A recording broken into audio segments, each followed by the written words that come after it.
Hello. So now we are going to look at the prospects of Sony potentially facing consequences for breach of contract.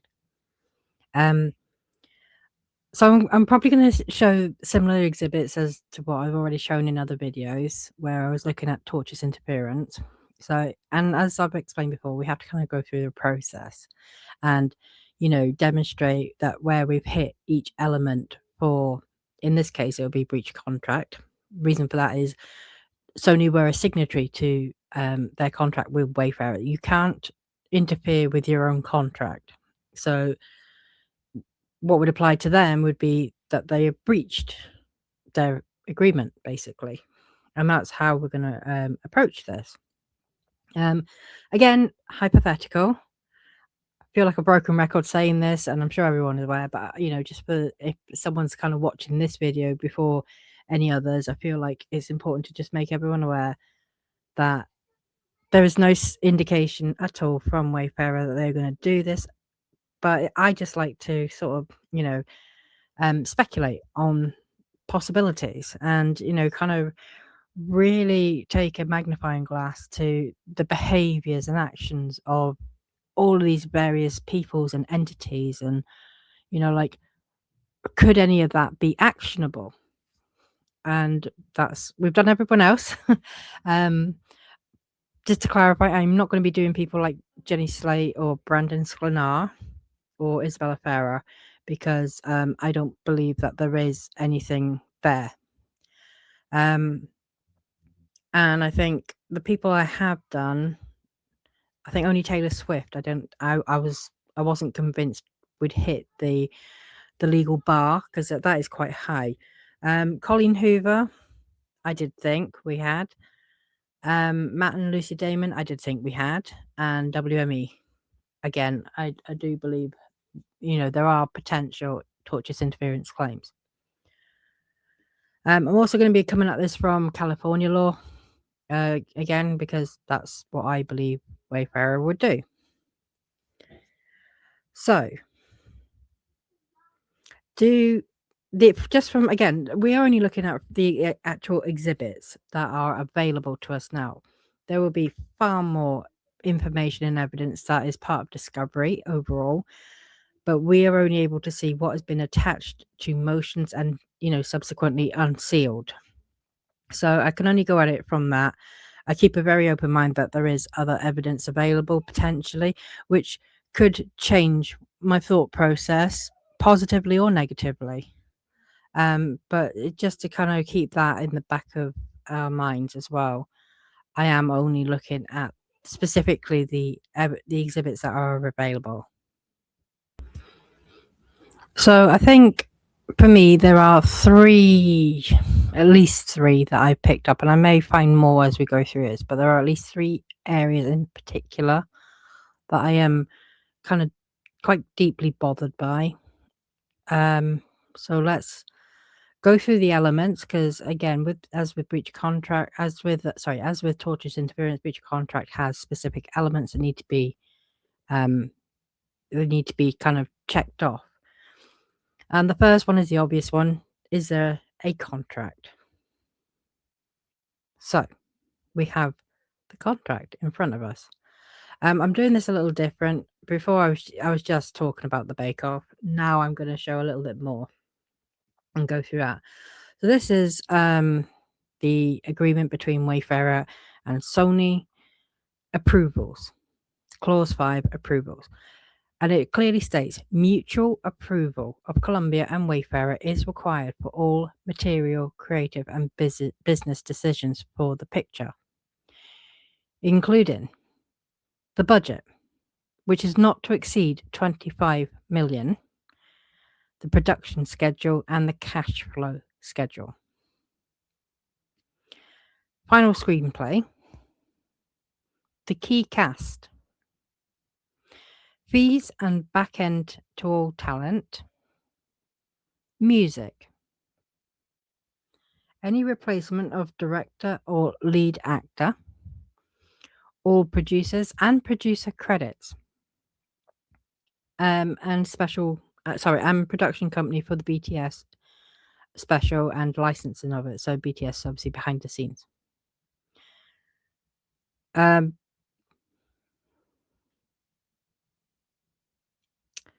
placements are to be chosen by Wayfarer. I know I haven't highlighted that, but just curious. Press releases. Okay, and then we've obviously got trailer. It's quite an important one to remember. In particular, music, the producer credits and trailer are the ones I particularly focused on.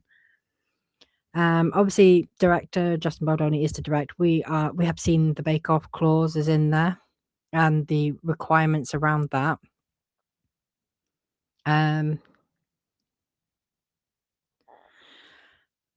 Also, I didn't notice this until a second ago. Is actually contractually agreed that it was to be an R-rated movie. So, let's have a look.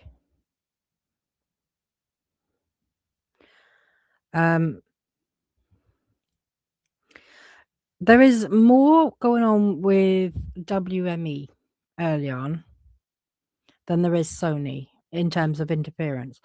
I'm not going to include stuff like, what the complaints between Blake Lively or Jenny Slate to Ange Giannetti. That's not the focus here. I want to know where things started becoming a bit difficult. So I'm going to start here. This is in March the 11th. We I actually, when I was looking at this before I started this video, I actually got quite excited because I realized two things have happened here, and I will do a separate video and probably release that video before I release this one. But I've noticed two things have happened here. Is firstly, Lively has completely controlled the date of the release of the premiere. She has said no to it.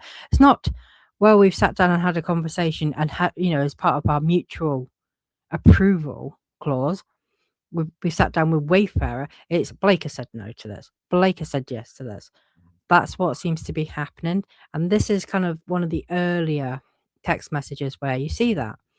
And at the top, Sanford Panich says, who I think is a chairwoman of she's got some senior capacity at Sony. I'm not off the top of my head, I can't remember.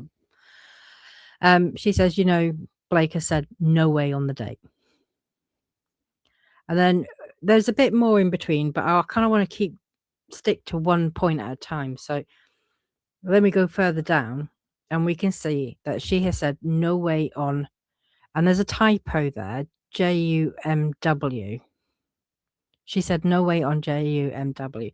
Now, I speculate personally that is June because M is next to M and W is next to E. And then the following message is we are now looking at August.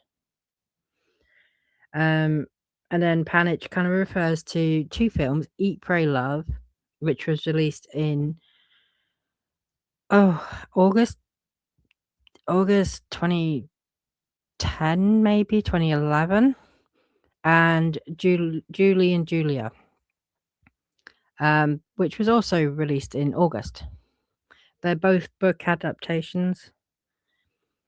So I think she's kind of comparing it ends with us, like, oh, we got this situation the same as these two films. But like I didn't realize there was that much control because when I was going through WME's, I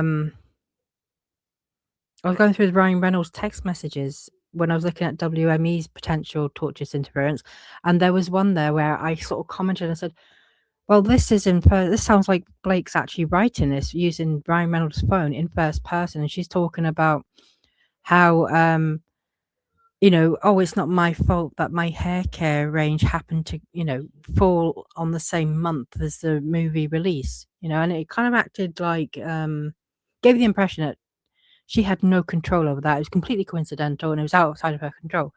But here you can see quite clearly, actually, it is in her control. She demanded that. And then we got the second part, which is Panich is like talking about there now being 2 cuts. How do we control her creative control? And home, we know, is Ange Giannetti, and Ange Giannetti's like almost, like clueless here. What do you mean? There's only 1 cut, the one he previewed on Friday night. She says Jake's mentioned nothing to me. I think that means Josh, because the next message then is Sanford Panage pointing out that Lively had accused Josh Greenstein of setting up a fake screening and hiring a screen engine without consulting her, and as a result is now going to demand her own cut. So everything that Lively gave the impression that she was asked to come in and save this movie. And we actually have this email here where Lively has actually emailed Sarah Rule in on the 7th of July. And what she has actually said here is, I was filming one movie when the studio, I'm trying to highlight it as well. Yeah, here we go.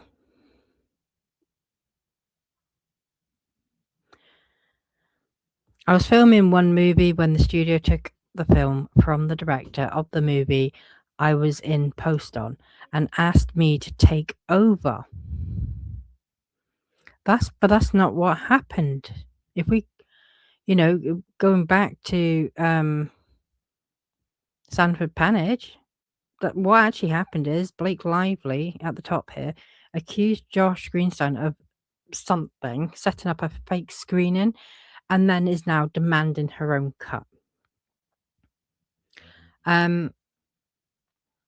Yeah, that's actually what happened. So Lively has kind of lied her way through this, which was not a surprise, but now we can see kind of in black and white how she got her own cut, which she keeps saying is Sony's cut. And I kind of laughed when I did Josh Greenstein's deposition. You should go and check that out. It's quite funny. But I mean, even Josh Greenstein refers to it as Blake's cut in the deposition, and then Lively's attorney has to remind him, "Oh, you mean Sony's cut? You when you say Blake's cut, you mean Sony's cut."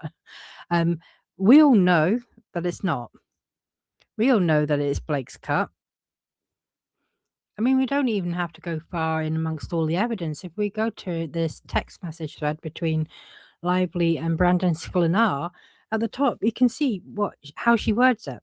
And she's talking about Justin, and she says, he wasn't authorized to watch my cut.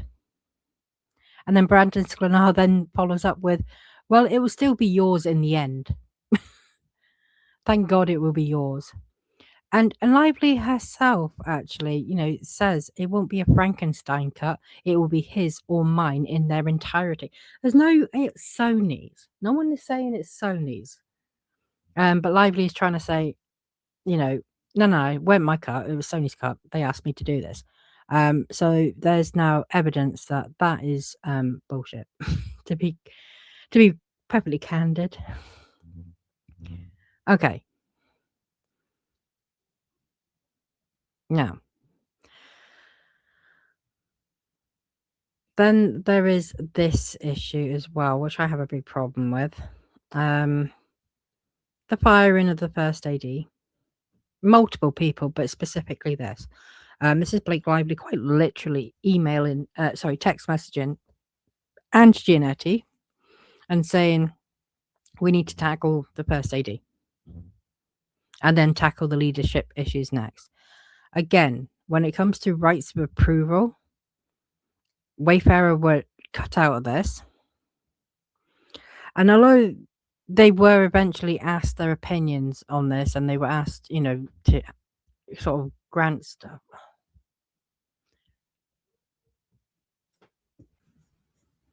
And you can also see as well, Lively makes a point of saying thank you for stepping in. referencing the fact that Sony involved themselves in this. So, what next have we got?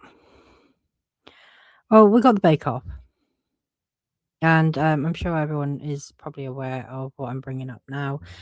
This is that text message chain between Josh Greenstein and Blake Lively, where there have been some bake-offs. And she is not only not scoring higher than Justin, the second round between the two of them actually scored even worse. And Josh Greenstein is kind of, his involvement here is really annoying me actually, because she's making things like somebody's got to babysit their whole crew from grabbing a tablet and voting. So she's literally saying, we need to actively prevent people from, voting for Wayfarer potentially. That's the implication. Josh Greenstein responds, "I'm on patrol." Why is he on patrol? But he's going through this whole bake off, and saying, "Well, this is what you need to do. This is what we need to get to be to, to be able to use your cut instead of Wayfarer." He's not wording it quite like that. Well, he's not saying the words, to be able to use your cut instead of Wayfarer, but he is relaying to her what she needs to achieve to be able to prevail and have her cut used, I guess, which to me undermines the entire bake off process, the integrity of it.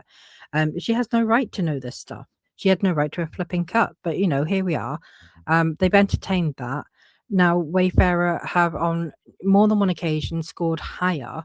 Okay, it's not hitting the threshold marks for an outright win, but I get the impression that given the scores were lower than the previous round, Blake Lively anticipated Josh Greenstein saying, "Look, Sony is going to want to go with the better cut."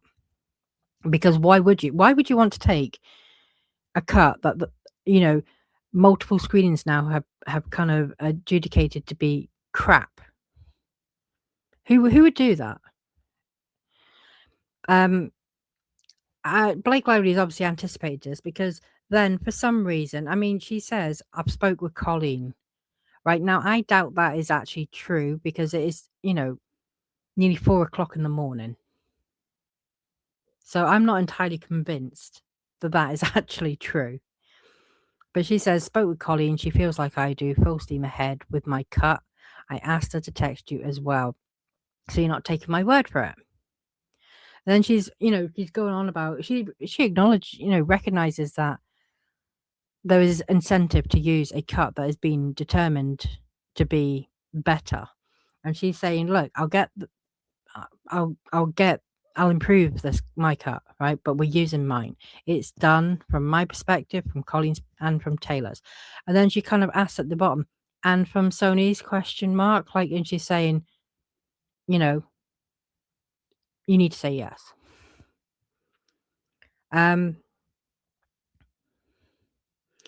Josh Greenstein is not pushing back and saying no.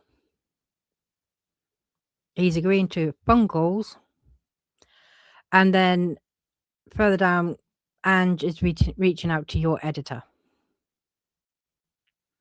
And then they're talking about, what editors they're going to bring on, which is only really necessary if you're planning to use Blake Lively's cut. She's, talking about Shane Reed. She's also mentioning that Bradley Cooper has someone that he's reached out to. So this is already in the pipeline. This is already happening. She literally said to him at 4 o'clock in the morning on the 31st of May, "It's done. We're proceeding with my cut." And then by 2 o'clock in the afternoon, the same day, Bradley Cooper allegedly has already reached out to someone. Well, how is this all happening? It sounds like, this is already lined up regardless of the result, which to me tells me that the Bake Off is just a formality, and, it whether that's Sony's perspective, I don't know. I can't say that accurate. I can't say that specifically, but I can imply that that's the kind of weight that Lively knew that she would get them to bend. And she had no intention of ever, accepting the result. But the thing is Sony are enabling this by saying, they haven't even spoken to Wayfarer. Josh Greenstein, sends this message at 2:54 in the afternoon, speaking with Wayfarer today. And there's another preview that they're setting, so they've not even finished previewing everything, and they're already going through this. Oh, right, we're going to do this. I want an editor. Oh, I've got another editor, and someone else is pointing me in the direction of an editor. And it's like, hold on a minute now. These plans are kind of being finalized before Wayfarer are informed. Before you've actually finished the bake-off process. What is going on here? So how is this a fair bake-off? And the short answer is it's not. Which is a problem because the bake-off was specifically clause 6 in the agreement. It was a contractual condition. And then we got this. Then obviously Colleen Hoover, she followed up to Josh Greenstein with all of this word salad of all the things that she loves about Blake Lively's and all the things she hates. And I won't pull it up, but we have seen again in Josh Greenstein's transcript how much weight did you place on the author's opinion? A lot. It was significant. Those were his words. As much as the scores from the Bake Off. So when you got Colleen Hoover then, and we've already done her tortious interference video. But now we're coming at it from the other side. Sony did accept all of this interference. And as I said, if I go back to the contract, right, I think this is such an important point. Sorry, I'm just getting the page. There we go. We go back to this, right, where the bake-off is, yeah? Clause 6, right? Final cut to be determined by bake-off. And they give the kind of, the specifics of what that looks like, what is required. And it's, that Justin has to score a certain amount in the top 2 boxes and above a specific amount in definite recommends. And then there's an alternative. If Justin's cut scores at least 7 points higher in definite recommends and the cut incorporating Columbia's changes, then Justin's cut will also prevail. Those are the conditions for Justin Wayfarer to win the bake-off. There is nothing in there that says we will also consider what the author thinks if she writes a long-winded, blustering email at Blake Lively's request. There is nothing in there to say if Matt and Lucy Damon write to our CEO, to Sony CEO, we will take that into consideration. There is nothing whatsoever to say if Blake Lively tells us that it's done as far as Taylor Swift is concerned, we will, approve her cut. This was all that was required. And granted, right, I have to point this out, is Wayfarer didn't quite hit the numbers. They didn't. Which meant that, Sony Columbia technically had the discretion. But again, I have to ask the question, why would you go with a cut that, the test audiences did not like as much when they preferred Justin's cut? Why would you go with the one that performed worse? Not just once, but twice. Well, undue pressure from Blake Lively. That's why you would do that. But as I said, though, that there's that flurry of all the the messages about having editors already pretty much on standby. Her friends have already been in touch with editors, like we're ready to go, kind of thing. Literally a couple of hours after hearing the scores, and demanding that everyone proceed with her cut regardless. So to me, this was already kind of, they did the Bake Off for the purpose of just, honouring their contractual obligation, but it was heavily undermined. What else? Okay. Yeah. So then there's other stuff too. The credits. Do you remember I said about the approval rights, and there has to be mutual approval between Wayfarer and Sony on a variety of things, which includes credits. Josh Greenstein, he's put to Jamie Heath, about his producer credit being lower, going in third place behind, I think Blake Lively was in second, Alex Sachs was in first. I don't know how that panned out with, it might have been Todd Black, I don't know. There were so many producers here. And they also wanted to put Colleen Hoover ahead of the dude who paid for the movie. Is that Steve Saueretz? Because that's an executive producer credit.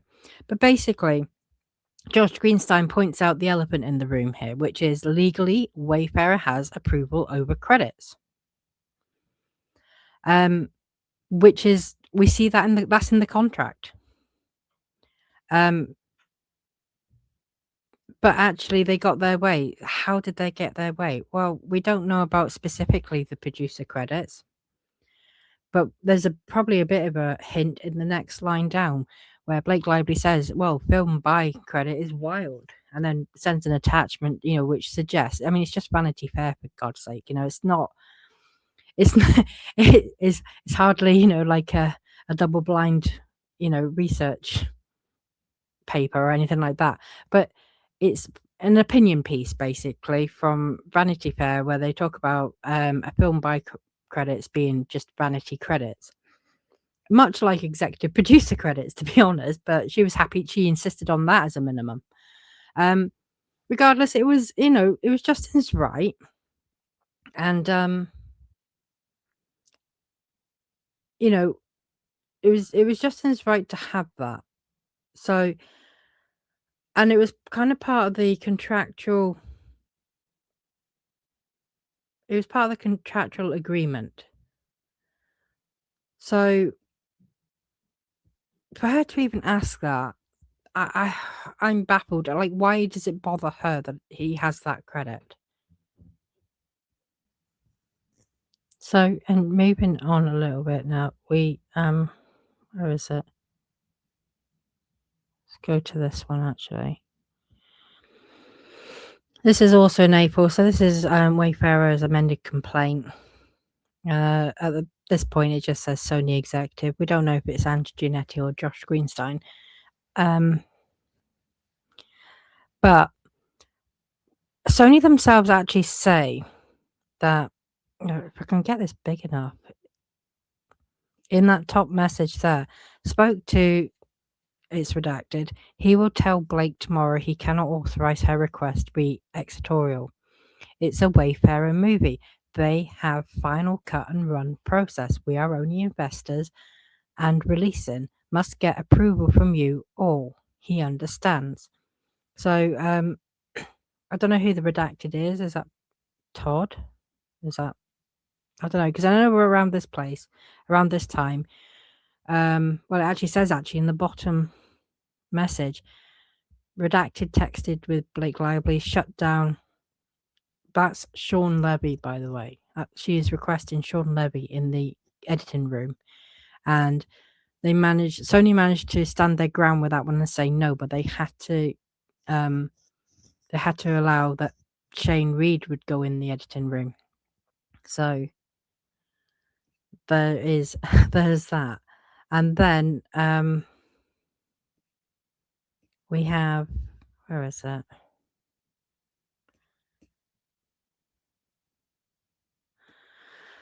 The other thing that annoyed me, so this is probably point 2, I guess. I mean, there is, my first problem is the Bake Off and kind of like, the credits as well, and the credits and trailer and the film by credit are, those are my kind of big problem areas here. And obviously we have this. I decided to pull it up on because this is more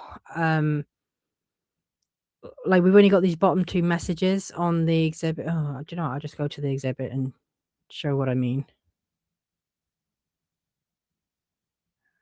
Where is it? No, it's okay. Actually, I won't. I can't find it. But we now know this is Josh Greenstein, right? At the bottom. At the top, I think that's Ange Giannetti. And she says, Jamie, I have, and I'm guessing that's Josh on here too. Josh has gotten Blake to approve the trailer we want with our narration, the chair kick, the bruise, etc. And Blake is calling Taylor to approve the song. She, of course, just reached out saying she is asking for time with, I think that's Shane, her editor. We know it was conditional on signing contract, but asking if you will reconsider. So someone's redacted can release this trailer and Blake does not change her mind calling Taylor Swift. And Jamie quite reasonably says, look, I'm available to talk on the phone. Call me if you're free. And Josh Greenstein gets really angry and says, you guys don't want to play ball. You are going to delay and greatly hurt the movie. Good luck. That is only if you want to make this date. We are going to need to push, finish director cut, and we can have multiple previews down the road. And basically, that is what bothers me so much about this kind of the Sony's response in all of this is when you look at the first message and you remember the messages between Ange Giannetti and Sanford Panich, where they're like, hold on a minute, she's made up this about Josh Greenstein, made this allegation against him, and now she's saying she wants to have a cut. And we moved on so fast. That was only in the March. This is in April, June, July, right? Just in that period alone, we have gone from, she didn't even have a cut to she's fired half the staff, brought on her own. So completely overriding Wayfarer's mutual approval rights. And, and she's basically, she's got Sony now from a position of, like trying to calm her down and manage her to, trying to calm her down and manage her to, basically saying to Wayfarer, well, look, if you don't, play ball and, give in, we're going to have a problem here kind of thing. You're going to be the one that affects this movie, which is absolutely not true. That's not what's happening. And as, so unfair of Sony to have done that. So looking at all of that, right, we can see where things went wrong and how basically Lively used Sony to, as the go-between, say, right, you go and get them to approve this. I want this. I want this. And they did. They complied with everything she did.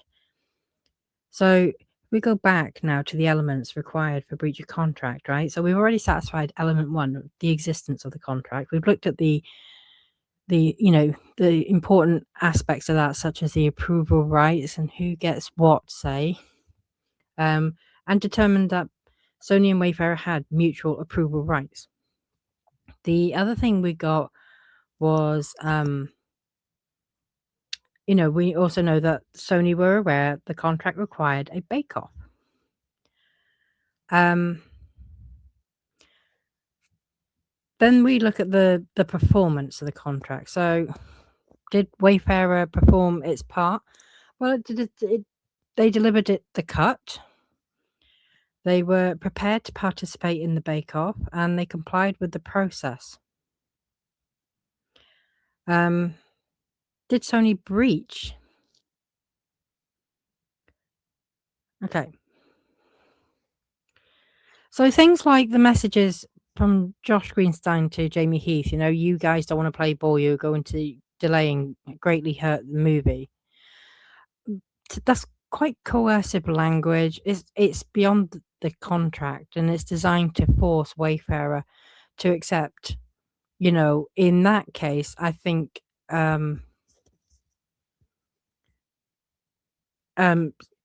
sorry. Yeah, in that case, they were talking about, oh God, my computer's not working properly. Right. They were talking about, the approving the trailer. So, and tying that with Taylor Swift, Sony's concern was as if Wayfarer didn't agree to it, and they didn't. Because Justin Baldoni and Jamie Heath had quite a fiery text exchange between them, where they were talking about the fact that Justin was like, "No, I don't approve of this. I don't approve of this. She's cut me out. All she does is, show a quick clip of me slamming down a phone." And like Jamie Heath is kind of like saying, "Look, if we don't approve it, we're not going to get a film. So we're going to have to." So Jamie Heath was the one who was kind of like, well, you know what, we need to do this. And I can see the bind that they were in over that, which is really unfair, but that's where they were. But when we look at the way that Josh Greenstein was kind of speaking to Jamie Heath, like, look, I'm not going to, what Jamie Heath asked for was a phone call to discuss the situation. And Josh Greenstein basically shut that down and said, look, you either do this or you are going to be responsible for damaging the film here. Coercive.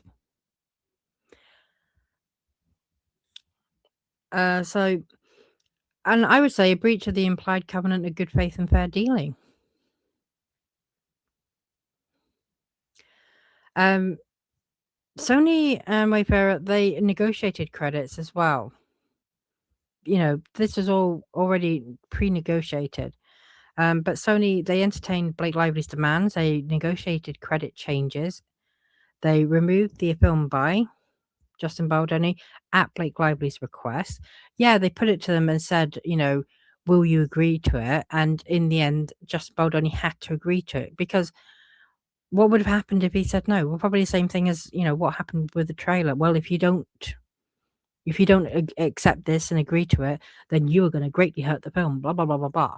And that was kind of like, the emotional blackmail.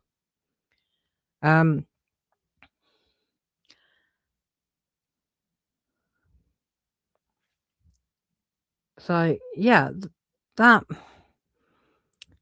there is a breach there, obviously, because producer credits were, Wayfarer's domain. And Sony even say that. Josh Greenstein even says that to Blake Lively, that legally Wayfarer have right of approval over producer credits.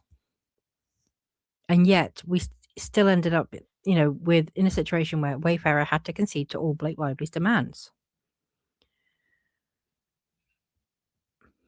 Now, we don't see direct pressure about the film buy credit, for instance, or the producer credits, but it's safe to assume that there may have been something similar to, that text message there about the trailer and the Taylor Swift song. If you don't do this, the film will be hurt and it'll be all your fault. They also Sony also, in my opinion, allowed third-party interference to shape its decision, especially regarding the bake-off. You have Colleen Hoover's, email, which Josh Greenstein admitted in his deposition. They gave a lot of weight to it, almost as much as the actual bake-off scores themselves. Yet Colleen Hoover's opinion is not in the contract. It's not part of what will be factored in to influence a decision. And I think that is grossly unfair to Wayfarer to not have that knowledge up front that would happen. There's also, some of the internal messages as well from WME is paint a picture. They actually, reference the influence of Colleen Hoover as well. They also Sony were aware of some of the cast threats, and celebrity lobbying, I guess. Is that the right word? Matt the Damons writing to the CEO of Sony. We don't actually know what they said. We have only got Blake Lively's text message to Taylor Swift saying that had happened. Not just the Damons, actually, Colin Hoover apparently, but what they wrote was specifically to bypass the Bake Off. Just go ahead and approve her cut without even going through the Bake Off process. Now, I can't see that ever happening because, again, as I pointed out, it's contractual. They have to do it. Otherwise, it's a clear cut breach of contract. If they just say, right, Justin, we're not going to even, put your cut to a Bake Off. We're just going to go ahead and go with Blake's cut. Absolutely, there would have been, no question of a breach of contract. But I guess but one of the best examples I can think of off the top of my head of, a like-for-like situation is where someone applies for a job but is already a shoo-in, but the application process and the interview is just a formality, to tick a box to say, well, we've done it. But in reality, they already had the job. They were already offered it without, and advertising the position, considering other applicants, interviewing other applicants, in reality wouldn't have made a bit of difference. And that's what I think and that's, that kind of leads me back to the messages where they were like, literally talking about the scores at 4:00 in the morning, and by 2:00 in the afternoon, editors were already lined up. That's what makes me think that this whole bake-off process in reality was just a theatrical performance. And that's my opinion. I do not know this for sure. But when you've got people trying, multiple people who, by Sony's own deposition, they're saying, well, these people actually, that they carry significant influence as far as we're concerned. When these people are trying to negotiate negotiate Lively's cut being used without a bake-off, Sony are in a bind. They've got to do the bake-off. So hold the bake-offs. But, to me, some of those messages about having editors already lined up just tells me that this was a done deal before the bake-off.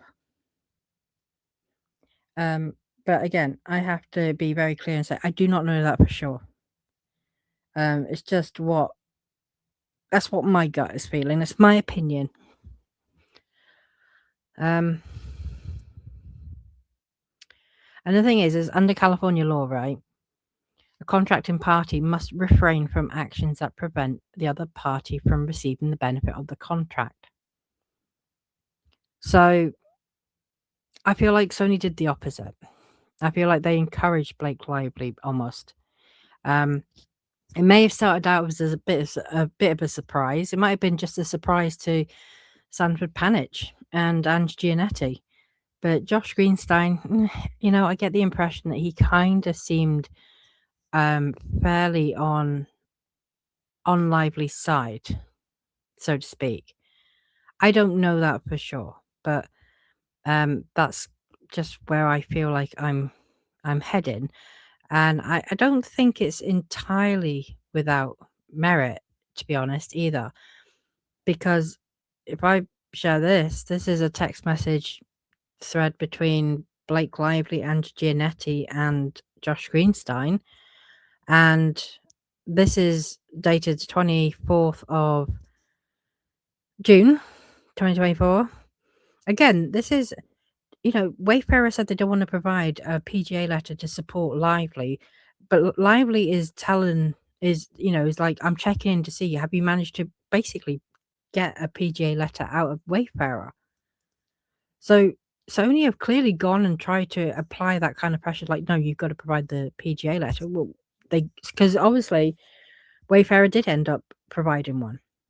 And Giannetti wrote one. Josh Greenstein wrote one. And then at the bottom here, right, this bothers me so badly because I think Josh Greenstein forgets who the partnership was between.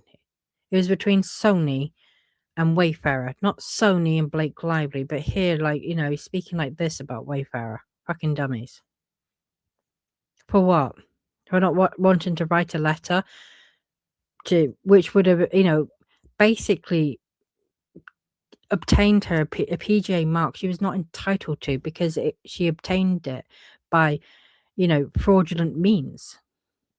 She fabricated and misrepresented her role throughout. As we've seen with the Sarah Rule email as well.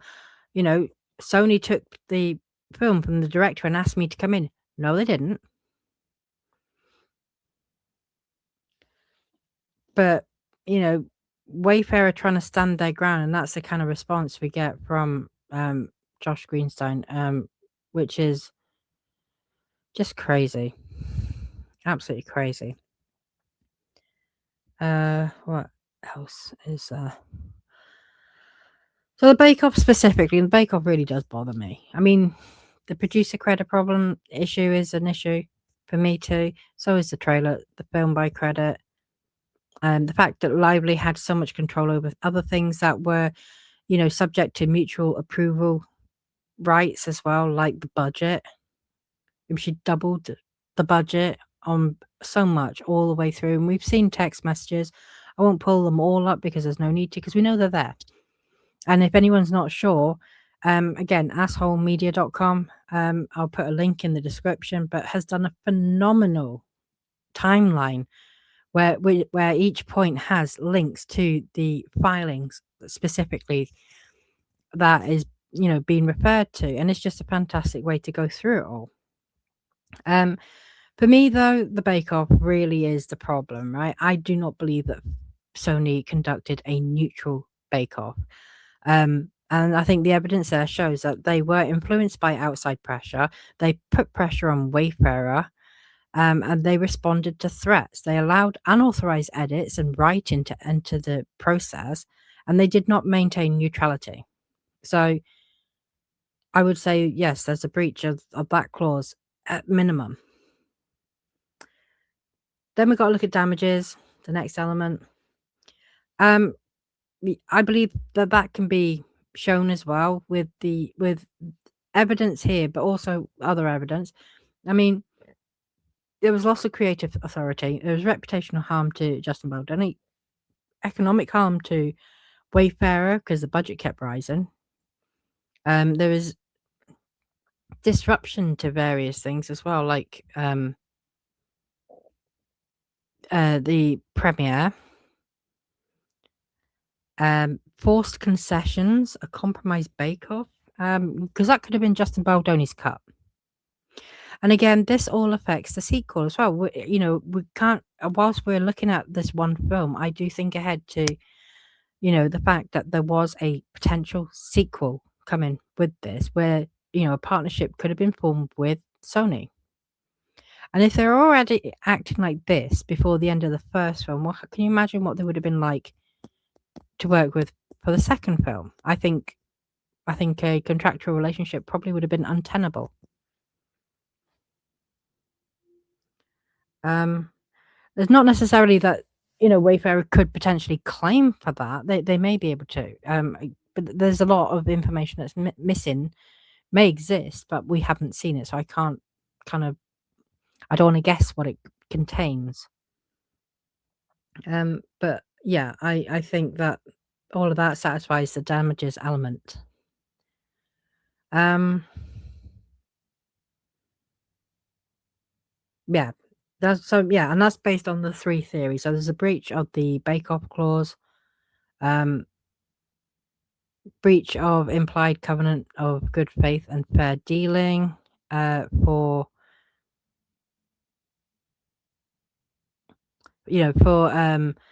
the coercion, and the way the messages that were kind of designed to put pressure on Wayfarer to accept things that they did not want to accept, that they had contractual rights to have, they had to, give up. And then there's obviously, finally breach by allowing unauthorized editorial interference. They effectively allowed Blake Lively to access editing. Oh, they also gave Colleen Hoover access to the dailies. That text messages floating around as well. I don't know whether I haven't seen anything where Wayfarer either knew about it or agreed to it. Like they were fighting off Blake Lively getting access to the dailies. Blake Lively was handing out access to the footage to the Damons. That's there. I'll send you my password and username and all this stuff, and you can access the footage. People should not be accessing this footage. It's protected. And then finally, just to finish off, yes, they failed to maintain the integrity of the bake-off process, but other processes as well. And I just think yes, I do think there is a breach of contract there. In my opinion, again, it's just my thought process looking at everything. Other people could have a completely different, come to a completely different conclusion, and that's fine. That doesn't mean one person's right or wrong. It's just interpretation of the evidence and the law that goes with it. But yeah, there was one thing I think I wanted to finish off with. Where is it? Here we go.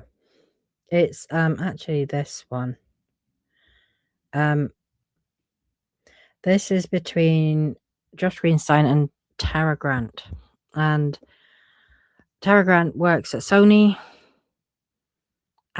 What they're saying here, this is after all of this crap. This is after the premiere, right?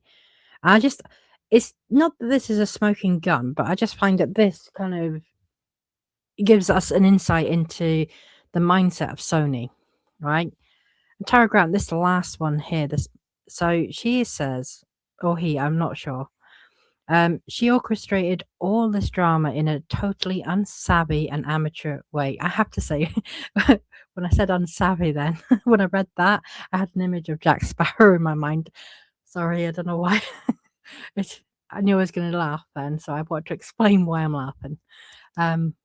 Yeah, my ADHD brain just goes to these places. She orchestrated all this drama in a totally unsavvy and amateur way and basically threatened you and Sony, and now is mad it backfired on her. So, Sony is talking to Sony and believes that Sony was threatened, and Tara Grant specifically points to Josh Greenstein. And I believe that's true. If we go back and remember what Sanford Panage said, that the Blake Lively orchestrated a false allegation against Josh Greenstein and then leveraged that to say, right, now I want to cut. There's a pattern here. There's a pattern of utilizing false allegations, a woman making false allegations about men, right? And I'm not saying that in Josh Greenstein's situation, they were sexual harassment of any kind or gender related. That's not what I'm saying. But I think Blake Lively genuinely, because she didn't do this to Ange Giannetti. And, when you look at some of the communications between her, like when she was writing on Ryan Reynolds' phone, but it was clearly Blake Lively writing the message because she's writing it in first person. I don't know whether she's forgotten that she's not using her own phone or she's not using third person, but she's speaking to her agent, Warren Zabala, and she's like, oh yeah, I was told to make this cut. We have competing cuts because and then she makes this false claim that, his cut contains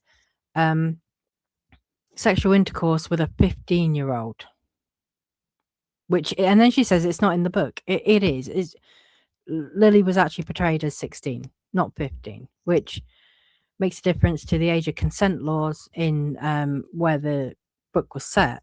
Blake Lively, it's amazing that Blake Lively was even able to say, well, it's not in the book because she hasn't read the book. A fact that I always love to remind her of. But the way she's kind of manipulating and making Wayfarer sound absolutely awful and creepy when what she's saying is either not true or technically it's true, but she's embellished some elements, exaggerated or changed elements to make it sound so much worse than it actually is. And in this case, yes, there was, simulated sex. Lily was losing her virginity at a young age, not an underage age. And even if that was the case, it was in the book. Why is she not just as outraged at Colleen Hoover for writing it? But yeah, there seems to be like a bit of a pattern of manipulating men to do things. We see that clearly with Wayfarer, with Jamie and Justin, and to a point now Steve Sarowitz as well. We see it with Warren Zavala, and we see it with Josh Greenstein. So that initial false allegation about a fake screening led to her getting to create a cut, and then it just snowballed from there. Like suddenly she's brought on all her own staff. Justin's, she's locked herself in the editing room and refusing to let Justin in, despite the fact that he has protected time alone as the director in the editing room under the Directors Guild of America rules, which I will be doing a video on. But for the purposes now, I think it's very clear that, Sony feel that they were manipulated and pressured too. But that's no excuse for breaching a contract and for overriding Wayfarer's rights. That's my opinion. I hope this was kind of informative. I don't say as often, I keep forgetting to say it actually, but if you could like and subscribe, and if hype is available, hype the videos, it does really help. And I appreciate everyone for watching these.